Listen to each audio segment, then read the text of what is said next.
Shalom, Assalamualaikum warahmatullahi wabarakatuh. Nama budaya, salam kebajikan, rahayu. Perkenalkan, nama saya Elsa Novitra Ginting, MSI Teol. Saya dosen pengampu mata kuliah Hermeneutik Perjanjian Lama, program studi S1 Filsafat Keilahian, Sekolah Tinggi Filsafat Teologi Indonesia Timur di Makassar. Saat ini saya sedang mengikuti proses seleksi sertifikasi dosen tahun 2026. Video ini dibuat sebagai bentuk pernyataan diri dosen, unjuk kinerja Tridharma Perguruan Tinggi atau disingkat PDD UKT PT. Mata kuliah Hermeneutik Perjanjian Lama 2 terdiri dari 16 kali pertemuan dengan rincian 14 kali pembelajaran, 1 kali ujian tengah semester, dan 1 kali ujian akhir semester. Mata kuliah Hermeneutik Perjanjian Lama 2 merupakan mata kuliah wajib dengan bobot 2 SKS yang diberikan kepada mahasiswa semester 4, dan mata kuliah ini bertujuan memfasilitasi mahasiswa untuk dapat menggunakan metode penafsiran Alkitab yang tepat dalam menafsir teks-teks Alkitab, khususnya Perjanjian Lama. Dalam mata kuliah ini, mahasiswa akan difokuskan untuk menggunakan hermeneutik postkolonial dalam menafsir teks-teks Alkitab Perjanjian Lama. Dalam pendekatan pembelajaran, saya menggunakan pendekatan student center learning dengan metode humanis transformatif, diskusi, ceramah interaktif, problem based learning, sesi tanya jawab, studi kasus, dan juga diskusi kelompok agar mahasiswa lebih aktif di dalam kelas dan bisa berpikir logis dan kritis. Adapun media pembelajaran yang digunakan dalam mata kuliah ini baik secara daring maupun luring, yaitu dengan memanfaatkan Zoom Meeting, Google Meet, LCD proyektor, dan juga berbagai jurnal internasional dan juga nasional, jurnal online yang berkaitan dengan mata kuliah ini. Saya akan memaparkan pelaksanaan pembelajaran Hermeneutik Perjanjian Lama 2 berdasarkan rencana pembelajaran studi atau RPS dengan pendekatan OBE atau Outcome Based Education. Dalam RPS, capaian pembelajaran lulusan yang dibebankan pada mata kuliah ini terdiri dari aspek sikap, pengetahuan, keterampilan umum, dan keterampilan khusus. CPL sikap yaitu mahasiswa mampu menunjukkan sikap spiritual dan hidup beriman kepada Tuhan Yang Maha Esa. CPL pengetahuan, mahasiswa mampu memahami perkembangan teologi kontekstual berbasis konteks biblika dengan perspektif filsafat keilahian. CPL keterampilan umum, mahasiswa mampu menunjukkan kinerja mandiri, bermutu, dan juga terukur. CPL kemampuan khusus, mahasiswa mampu menerapkan berteologi dengan basis eksegesis, hermeneutik, dan filosofis. Untuk mencapai CPL tersebut, mata kuliah ini memiliki 4 capaian pembelajaran mata kuliah atau disebut dengan CPMK. CPMK pertama yaitu menunjukkan sikap spiritual dengan beriman kepada Tuhan Yang Maha Esa. CPMK yang kedua, memahami perkembangan teologi kontekstual berbasis konteks biblika dengan perspektif filsafat keilahian. CPMK ketiga, menerapkan kinerja mandiri, bermutu, dan terukur. CPMK keempat, menganalisis pendekatan dalam berteologi dengan basis eksegesis, hermeneutik, dan filosofis. 4 CPMK itu diturunkan dalam 7 sub CPMK. Sub CPMK yang pertama, yaitu mahasiswa mampu menjelaskan perkembangan ilmu hermeneutik dalam konteks biblika. Sub CPMK kedua, mahasiswa mampu menjelaskan berbagai pendekatan dalam teologi kontekstual berbasis konteks biblika. Sub CPMK yang ketiga, mahasiswa mampu menyelesaikan eksegese terhadap teks Alkitab dengan pendekatan tertentu secara tepat. Sub CPMK yang keempat, mahasiswa mampu membedakan berbagai pendekatan yang dapat digunakan dalam mengeksegese sebuah teks Alkitab. Sub CPMK yang kelima, mahasiswa mampu menafsirkan teks Alkitab berdasarkan jenis tulisannya dengan pendekatan tertentu. Sub CPMK yang keenam, mahasiswa mampu menginterpretasi teks Alkitab dengan berbagai sudut pandang. Dan sub CPMK yang ketujuh, mahasiswa mampu menafsirkan teks Alkitab dengan menggunakan hermeneutik postkolonial.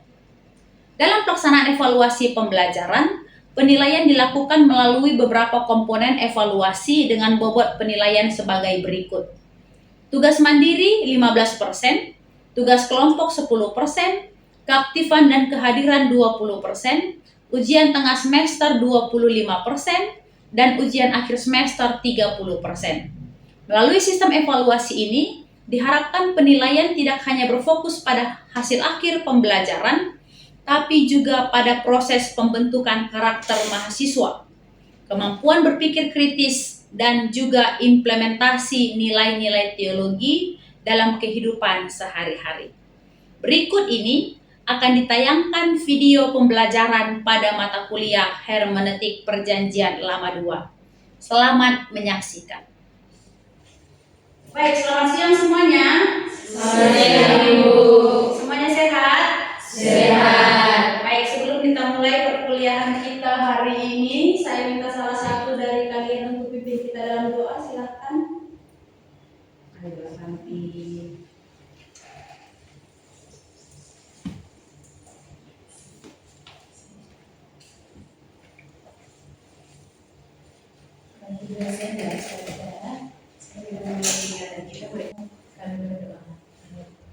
Amin, terima kasih. Baik, silakan kalian isi absen ya.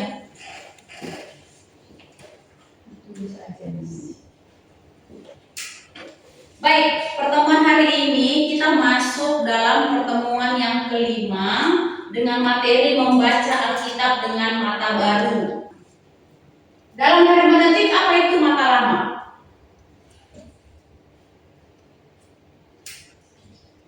Kan kalian sudah lulus hermeneutik PS1 kan? Sudah. Dalam hermeneutik yang disebut dengan mata lama itu apa? Tafsir-tafsir tradisional. Tafsir tradisional seperti historis kritis, kemudian kritik naratif, apalagi kritik teks, dan sebagainya. Nah, ini disebut dengan mata lama. Tapi ketika kita membaca Alkitab dengan mata baru, yang mata lama ini tidak boleh ditinggalkan. Kita tetap harus menggunakan mata yang lama, tapi menggunakan mata yang baru. Saya selalu contohkan kalau menggunakan mata baru itu sama seperti kacamata. Kalau saya punya kacamata, ini mata baru, tapi mata lama saya lepaskan, saya bisa melihat tidak? Tidak. Tidak ada gunanya mata baru kalau mata lamanya dibuang. Mata lamanya tetap tinggal di mata, ditambah mata baru, supaya pandangannya lebih jelas untuk melihat teks Alkitab. Dan apa itu mata baru kalau begitu? Yang disebut mata baru itu adalah pendekatan hermeneutik postkolonial. Mata baru itu adalah pendekatan hermeneutik postkolonial. Kita melihat Alkitab dari perspektif yang lain. Dari perspektif lain, nanti kita akan melihat ada yang dari perspektif anak, perspektif korban, perempuan, dan sebagainya. Sebelum masuk ke dalam mata lama dan mata baru, ada pertanyaan. Berapa jumlah manusia yang kamu lihat dari gambar ini? Jangan lihat saya, lihat gambarnya. Ada berapa jumlah manusia dari gambar ini? 5. Ada yang bilang 5. Mata yang lain? Jangan terpengaruh dengan dengan matamu sendiri? 3. 3. Ada 3, ada 5. 1. 1 itu agak sedikit aneh. 5. 5. 5. 5. Yang di depan? Oke. Kita lihat sama-sama. Ada berapa jumlah manusia di gambar ini? Manusia pertama, oma, nenek. Manusia kedua, opa, yang wajahnya itu berhadapan. Kemudian yang ketiga, ya ini laki-laki atau perempuan? Nah, perempuan yang terbentuk dari hidung dan mulut oma. Lihat ini ya. Nah, ini manusia ketiga. Manusia keempat yang bermain gitar. Manusia keempat yang bermain gitar yang terbentuk dari hidung dan mulut si opa. Dan manusia kelima di dalam telinga. Nah, pertanyaannya, apakah yang melihat 3 jumlah manusia salah? Tidak. Yang melihat 5? Tidak juga. Kalaupun ada yang melihat 4, dia juga benar. Karena kita tidak bisa menggunakan mata kita dipakai oleh orang lain. Cara saya membaca teks Alkitab dengan cara membaca teks Alkitab mungkin yang saya temukan berbeda dengan yang kamu temukan. Tapi saya tidak bisa memaksakan bahwa isi teks Alkitab itu harus seperti saya. Seperti apa yang saya temukan. Dan kamu juga begitu. Yang paling penting apa? Dasarnya ada. Nah, salah satu dasarnya ya ini. Minimal 2 lah. Boleh diterima. Kalau 1 itu tidak diterima begitu. Nah, ciri-ciri kacamata lama ketika kita menafsirkan teks Alkitab dengan menggunakan mata lama, pendekatan-pendekatan tradisional, historis, naratif, kritik teks, gramatikal teks, kritik kanonik, dan lain-lain, biasanya kita menggunakan sudut pandang ini. Ciri-ciri mata lama itu yang pertama bersifat antroposentris. Apa itu antroposentris? Fokusnya adalah pada manusia yang dituliskan dalam teks Alkitab. Fokusnya ada pada antropo, manusia sebagai pusat. Kemudian yang kedua, biasanya teks itu akan kita lihat didominasi oleh kaum maskulin. Jadi kalaupun ada kisah perempuan, biasanya kita tidak fokus melihat kisah perempuan. Kemudian ciri yang ketiga itu biasanya teks Alkitab yang menggunakan mata lama ketika kita membacanya, kita akan melihat teks itu dimonopoli oleh usia dewasa.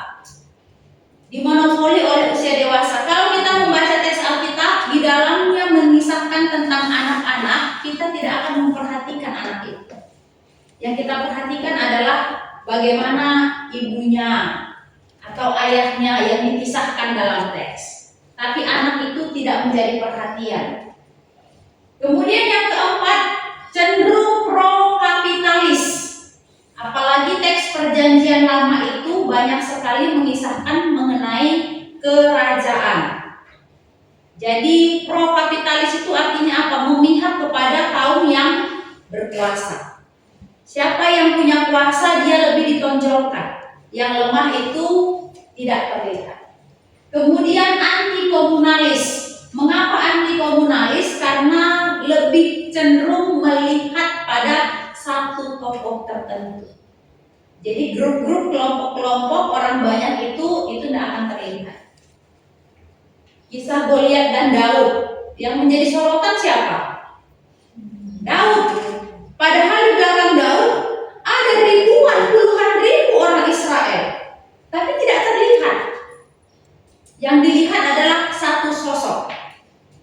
Kalau dia hebat, dialah yang dimunculkan. Berikutnya, ketika kita menggunakan mata lama dalam membaca dan menafsir teks Alkitab, biasanya mata lama itu terikat pada kepentingan yang berkuasa. Siapa yang punya kuasa, itu yang dikisahkan lebih banyak dalam teks Alkitab. Dan kita membacanya juga lurus-lurus seperti itu. Sehingga perspektif korban yang harusnya menjadi sorotan tidak lagi kelihatan. Karena kita terikat pada kepentingan yang berkuasa. Mengapa kita terikat pada ini? Karena memang teks kita itu membawa kita ke arah sana. Mengajak kita untuk membaca dengan cara seperti itu. Jangan lupa, ketika kita membaca teks Alkitab itu juga dituliskan berdasarkan kepentingan sosial politik pada masanya. Kepentingan sosial politik pada masanya. Yang berikutnya, membaca dengan mata lama itu cenderung kita menemukan dalam teks tidak peka perubahan sosial. Teks itu tidak peka terhadap perubahan sosial. Dia cenderung statis. Mengapa cenderung statis? Karena dia pro kapitalis. Kemudian yang terakhir, ciri-ciri mata lama adalah terlalu teoretis. Terlalu teoretis karena memang dia punya tujuan dalam penulisannya. Apakah itu tujuannya karena kekuasaan, tujuan sosial atau tujuan politik. Nah, oleh sebab itu membaca dengan mata lama disebut dengan meaning receiving. Meaning receiving artinya kita hanya menjadi penerima makna. Kita menjadi penerima makna, artinya kita ini cenderung menjadi pembaca yang pasif. Ebenezer Tubal-Timo mengatakan kita terpaku pada cara tradisional dalam membaca Alkitab, sehingga tidak mempunyai keberanian yang cukup untuk menggunakan kacamata baru. Kita lebih suka memakai kacamata lama, padahal kita sudah hidup di dunia yang baru. Kita sudah hidup di dunia yang baru. Indonesia itu sudah pakai demokrasi. Membaca teks Alkitab ini sangat-sangat liberal sekarang. Bebas, asalkan bertanggung jawab. Makanya ada mata baru. Kita bisa membaca Alkitab dari perspektif yang lain selain perspektif tradisional. Kita tetap pakai historis kritis, tetap pakai naratif, tetap pakai kritik teks, tapi ada pendekatan yang lebih baru untuk mengulas dan mengeluarkan kerukma dari pesan kitab suci. Supaya apa? Supaya kita tidak terjebak. Kita tidak terjebak pada cara membaca tradisional yang cenderung menjadikan manusia, alam, anak, perempuan, dan lain sebagainya menjadi golongan kelas 2 atau korban. Membaca dengan mata baru justru memunculkan suara itu. Kita diajak untuk berani tidak hanya menjadi meaning receiving, bukan menjadi penerima makna, tapi making receiving, pembuat makna. Kita bukan hanya menerima. Kalau menerima pasif ya, kamu kasih, saya terima. Jadi kalau kamu tidak memberi, saya tidak terima apa-apa. Itu meaning receiving. Dan itu membaca dengan mata lama. Kalau membaca dengan mata baru, kamu beri, tapi saya bisa memberi makna baru dari apa yang kamu kasih. Kamu kasih saya benang, tapi saya bisa membuat benang itu menjadi baju, tas, tempat pensil, dan sebagainya. Kalau meaning receiving, membaca dengan mata lama, kamu kasih saya benang, saya terima benang, dan tetap tinggal menjadi benang. Nah, teman-teman, kalau kita melihat membaca Alkitab dengan mata baru, kita akan menemukan sesuatu yang berbeda dari teks Alkitab yang kita baca.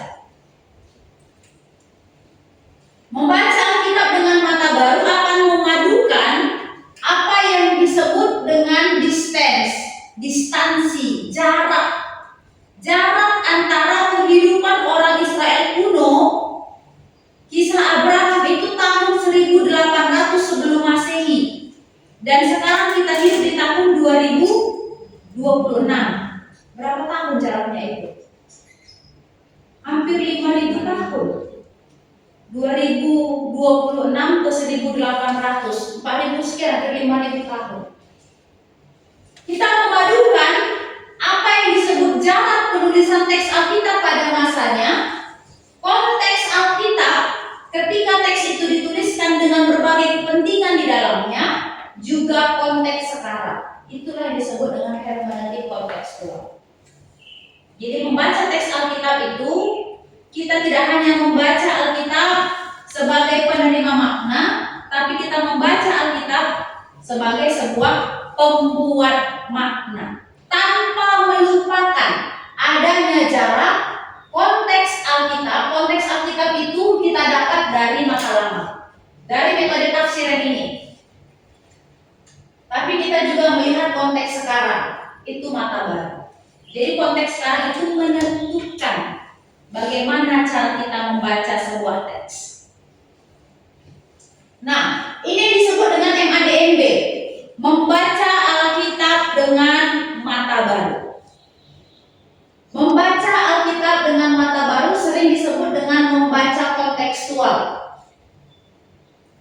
Membaca kontekstual di mana budaya dan pembaca sebagai prapaham dalam memahami sebuah teks.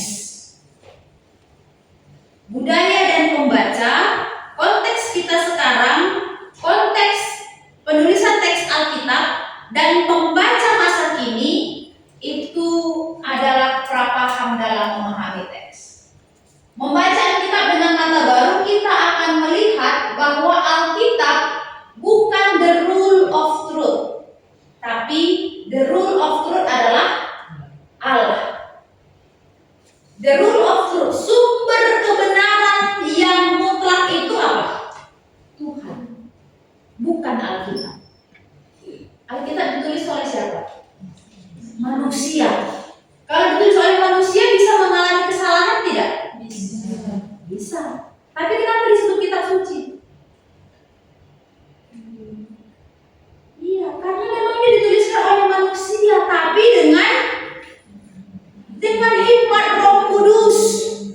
Ada Roh Tuhan yang menuntun dalam proses penulisan Alkitab dan tidak diterima begitu saja. Ada proses kanonisasi yang panjang.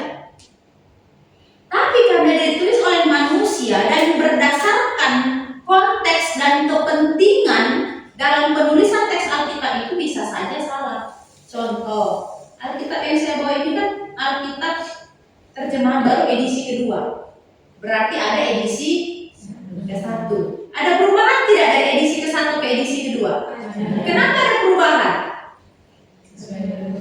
Iya, artinya perubahan itu memungkinkan adanya koruptif, adanya kerusakan dalam penerjemahan teks Alkitab. Mungkin dalam TB1 penerjemahannya baik, tapi di TB2 lebih baik dan lebih mudah dimengerti dan lebih sesuai dengan makna teks aslinya. Contoh, penulisan teks Alkitab itu bisa saja korup. Yang satu dituliskan di titiknya di kanan, satu dituliskan titiknya di kiri. Beda tidak? Beda tidak titik yang di kanan dengan titik yang di kiri? Sama-sama S. Ini huruf S kan? Sama-sama huruf S. Satu sin pakai H, satu sin pakai Y. Kan bisa saja ngantuk yang menuliskan, yang menyalin teks Alkitab itu. Harusnya dituliskan titiknya di kanan, dia tuliskan titiknya di kiri. Atau bisa saja harusnya titiknya dia tuliskan di bawah, dia tuliskan di kiri. Ini kan berubah. Satu vokal I, satu vokal U. Gitu? Sehingga itu memungkinkan terjadi kerusakan dalam proses penulisan teks Alkitab. Oleh sebab itu, Alkitab bukan the rule of truth. Sumber kebenaran yang mutlak satu-satunya adalah Allah. Allah tidak pernah salah. Yang kedua, Alkitab adalah buku yang terbuka dengan berbagai lapisan suara. Dalam Alkitab itu banyak lapisan suara. Lalu dibaca secara empiris deduktif. Kemudian yang keempat, teologi sebagai meaning making. Disinilah fungsi MADMB. Teologi sebagai pembuat makna, bukan penerima makna. Oke. Silahkan kalian buka di Alkitabnya masing-masing 1 Samuel 22 ayat 6 sampai 23 dan Hakim-Hakim pasal 11 ayat 29 sampai 40. Nanti di situ kalian akan membaca dengan mata baru. Sampai di sini ada pertanyaan? Jelas? Sudah jelas? Jangan bingung. Sudah jelas?